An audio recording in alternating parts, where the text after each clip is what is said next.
Madam Chair. Mr. Secretary, thanks for being here. I want to tap your expertise for a moment. Give me your best estimate, just an estimate, I know, of how soon you think the United States of America will be carbon neutral.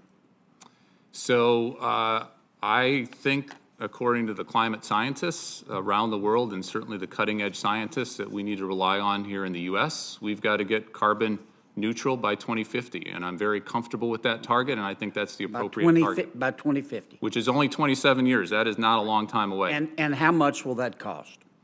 So the cost that I focus on even more is all the costs that are going to happen if we don't get our act together. How much will it cost to get us carbon neutral? It's going to cost trillions of dollars, and it'll cost tens of trillions of dollars if we don't get our act together. How many trillions?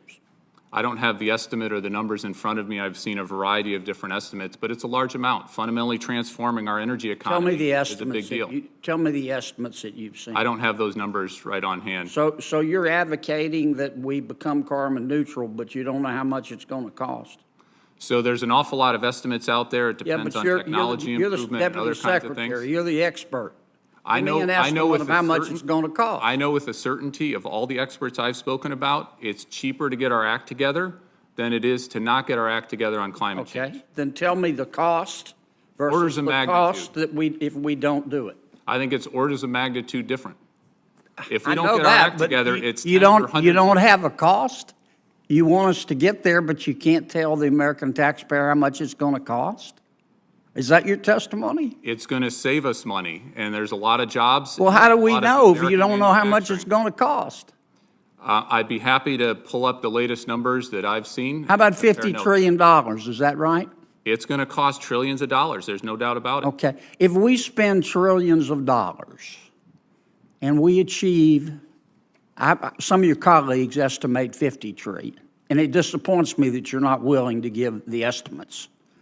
I hope you're not telling me you have no idea how much it's going to cost. That creates a whole new host of problems.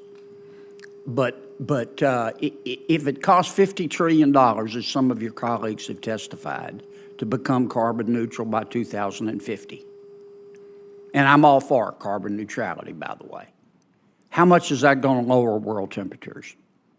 Or how much is that going to reduce the increase in world temperatures? So every country around the world needs to get its act together. Our emissions are about 13% of global emissions. Yeah, but if you could answer my question, if we spend $50 trillion to become carbon neutral in the United States of America by 2050, you're the Deputy Secretary of Energy.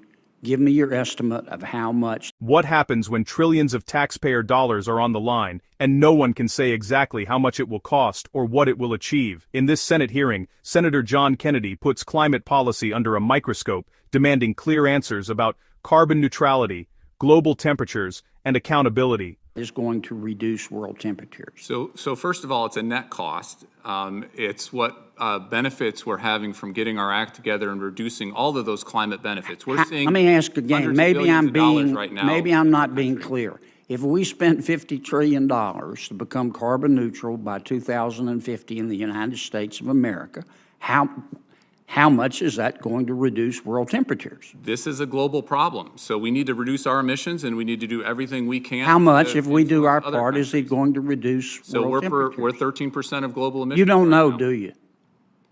You don't know, do you? You can do the math. We need to. You don't know, do you, Mr. Secretary?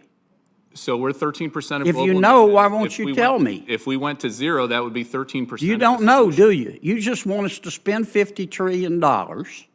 And you don't have the slightest idea whether it's going to reduce world temperatures. Now, I'm all for carbon neutrality, but you're the Deputy Secretary of the Department of Energy, and you're advocating we spend trillions of dollars to seek carbon neutrality, and you can't, and this isn't your money or my money, it's taxpayer money, and you can't tell me how much it's going to lower world temperatures? Or you won't tell me? You know, but you won't? In my heart of hearts, there is no way the world gets its act together on climate change unless the U.S. leads. Tell me how much it's going to reduce. You can't tell me. Either that or you won't. We're 13%, 15% roughly. The President of the United States needs, I've still got a few seconds. I got 22 seconds. I'm going to use them a different way. Mr. Secretary, shaming you for not answering my questions.